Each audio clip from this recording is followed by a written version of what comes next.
I studied two very different fields at different universities. I studied electronic engineering and computer science at UCT and philosophy and psychology at UKZN. Now, these are very different fields, but they overlap with one subject, and that is digital mathematics, which we call ways of reasoning in the field of philosophy. Digital mathematics is about evaluating truth statements, truth tables. I don't know if you've seen them before. It's like P union Q equals union, meaning and, like in programming, and like an and gate, like redstone in Minecraft, like that kind of thing. If Q is true and P is true, then the whole statement evaluates as true. And if one of them is false, then the whole thing evaluates as false. That subject, right? In the field of engineering, it's way more complicated, and you're expected to evaluate much more complex statements. Whereas in the field of philosophy, we're more interested in the sentences that you attach to the expressions, like the axioms, the premises, syllogisms, logical conclusions, but usually involving words, and then we'd use the maths to sort of evaluate our logic. I got 100% for ways of reasoning because I did it after digital mathematics, and like I said, it was much easier. I didn't get 100% though, because I had one mark taken off for skipping some reasoning.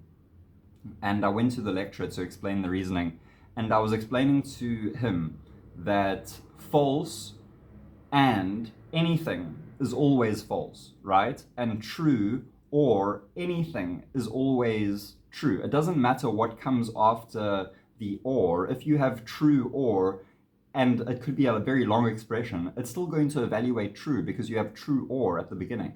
And false and, doesn't matter what comes after the and, the expression is always going to evaluate to false, right? Because false and anything is always false. Now this blew the guy's mind. Like, he had never considered this before.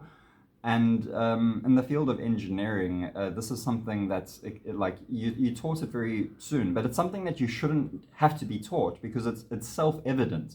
If you have a modicum of reason, you will understand that true or anything is always true, false. Like, I don't have to memorize that. I figure it out every time I say it because it's obvious. It's extremely obvious to anyone with a modicum of reason. And this was the lecturer that I was talking to. Okay, I was trying to explain, and like, he understood in the end, but he still didn't give me the mark back. But that's not the point.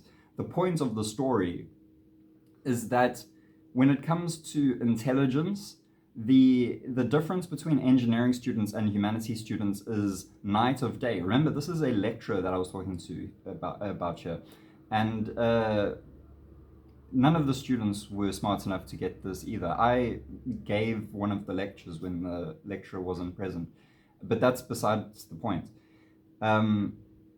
It's not a matter of degrees when you compare the intelligence of humanities and engineering students. It's not like, oh, one group is at 80 intelligence and the other group is at 90 intelligence or whatever.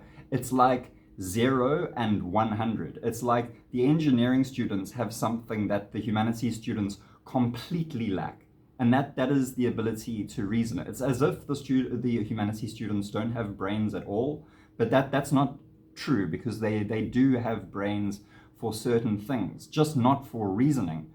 And reasoning is an incredibly important thing for absolutely every field, like for everything. So if you have a humanities student arguing with an engineering student, the engineering student's going to be right 99% of the time. And this goes for everyone in the humanities. This is one of the reasons why I hate lawyers so much, because lawyers are so sure of themselves. They even call jurisprudence a science when it's the furthest thing from the science. These people have no ability to comprehend what science is or what reason is. It's very, very sad. So that's people at university, right? I think that when people go into the humanities, they should be told on day one, if you're a humanities student, you lack the ability to reason. You cannot figure stuff out.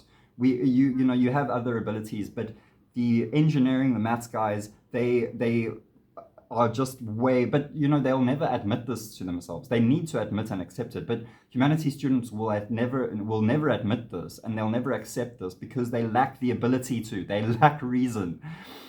So that's people at university. Now, when we go to people like cops, people who, like, I don't want to disparage a whole lot of people. I'll disparage cops to the ends of the earth because they, carry guns and shit.